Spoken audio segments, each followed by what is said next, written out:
जगतसिंहपुर जिला पारादीप निर्वाचन मंडली कुजंग ब्लॉक राहामा मंडल बीजेपी तरफ शिल्प दक्षता विकास और वैषयिक शिक्षा मंत्री संपत चंद्र स्वाई को स्वागतम संबर्धना राहामा ठारे अनुष्ठित होइथिला। एही स्वागतम उत्सव रे शताधिक बीजेपी कर्मी उपस्थित थिबा सह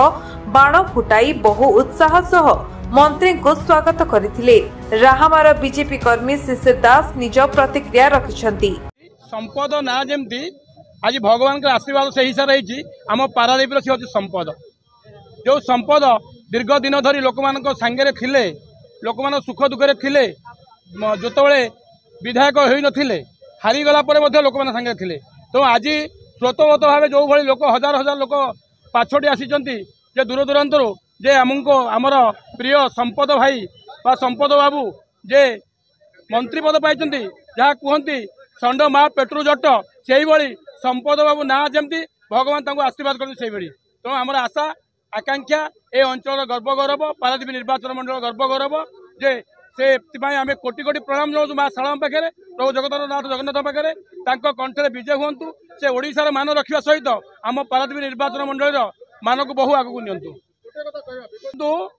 आम हेलु साधारण लोक आम सब चिंता करूँ आम अंचल विकास आम विकास रे मुख्यमंत्री आसबे कि प्रधानमंत्री आसबे ना आमर जो विकास पुरुष जे आमर सुख दुख बुझीपर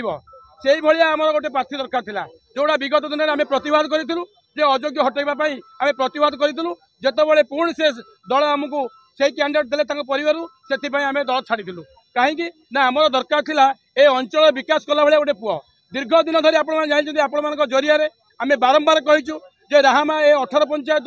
20 किलोमीटर 25 किलोमीटर दूर ब्लॉक को जाऊँच जो ना ना असुविधा भोगुंट तो अन्य जगह देखो 12टा 14 ब्लॉक कराई दीर्घ दिन प्रतिवाद सत्ते दाबी सत्ते आमर पूर्वतन मंत्री जे थे पूर्वतन एमएलए जे थे से भूक्षेप करना बहु जगह एनएसी करागला राहामा को भूक्षेप करना राहामा व्यवसायी पेंठस्थली कटक पारादीप बजार अंचल चलचंचल बजार ये हजार हजार लोक निर्भर करती तो आम आशा रखीचु जो गोटा आम आशा रखीलु एवं धर्मेंद्र बाबू जी आम शिक्षा मंत्री अच्छा केन्द्र सी भी निजे साधारण सभा कहीकि जाइए राहामा गोटे सुंदर ब्लॉक करने तेणु आम पाखे सुजोग आसी बर्तमान आम एमपी एमएलए सी भी मंत्री हो गले तो आम बहुत आशा अच्छे अंचल जिते 18 पंचायत जनसाधारण अच्छा समस्त प्रति आशीर्वाद अच्छी भल पाइबा अच्छी। तीर्तोलु प्रशांत दास का रिपोर्ट विश्व विजय न्यूज ओडिशा।